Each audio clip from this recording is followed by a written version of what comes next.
He's Bill Ryder, and he's Ryder than you. The program Ryder than you, sometimes. He's a fan. I love sports so much. He's in your face. I will destroy those obnoxiously arrogant, clueless, tone-deaf superstars who are marginal players, good players, who made careers, who think they're Hall of Famers. He's nice. I promise, we're nice here. He's humble. I think I'm pretty good if you're on the show about admitting if I got it wrong. Live from Los Angeles, here's Bill Ryder. All right, what's up? Welcome into the Friday edition of Ryder Than You, the podcast. Remember, lots of ways that you can listen and one way that you can watch. The ways you can listen today and many of the days of the week are free wherever you get your podcasts, over on Apple or Spotify or somewhere else. Now, if you take that route, great, wonderful. Thank you for being part of the show.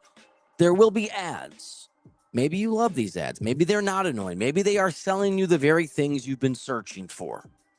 Commerce, true love. But if not, and you'd like a free listen version of the show, ad-free version, you can go over to Substack, billryder.substack.com. That's also where, if you become a paid subscriber, you can see the face that I have that was made for, in fact, podcasting and not video. But you can watch. You can watch me. You can watch Stu. You can watch the guys.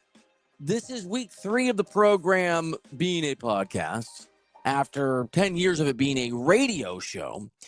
And so we're figuring some things out. We are going to play some of the podcasts behind a paywall. Again, Substack is the place to unlock that. billryder.substack.com. We did a paywalled episode this week with Ryan Hickey, and a bunch of you signed up. And you said with your wallets, we like Ryan better than Stu, who's here today, and D-Cell. I didn't say it. You said it.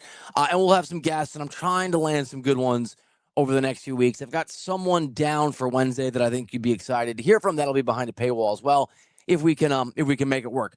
We'll do Bum of the Week here in a little bit. I'll visit with Stu. We've got some NFL hiring news and interviewing news and some college football news. I just very quickly want to circle back to the big story of the moment, the LeBron James Genie bus falling out situation. And one of the things that I told you on the pod yesterday is that Genie and LeBron are remarkably similar. They're eerily the same in the sense that they're very savvy, they're very ambitious, they're very smart.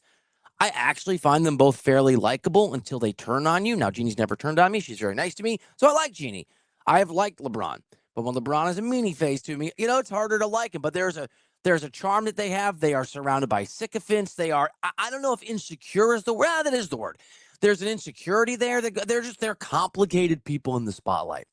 And Genie released a statement. This is, remember, coming off the Baxter Holmes piece in ESPN.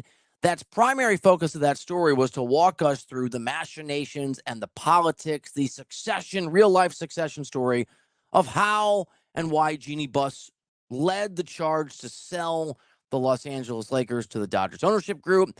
And according to the story, the ways in which she screwed over her 2 younger half-brothers, that maybe there was some resentment there. Reportedly, she said to one of those brothers, "You weren't even supposed to be born." This going back to her dad when he left her mother, promising he wouldn't have kids with anyone else and then having kids.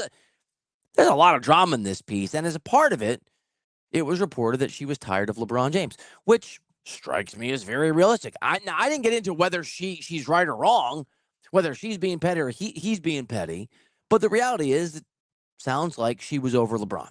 And I pointed out yesterday, and a lot of you watched this on social media and thought I was being anti-LeBron. I'm not. I'm just telling you, everywhere LeBron has gone, he has burned the bridges, and they have had things to say about him that aren't very nice.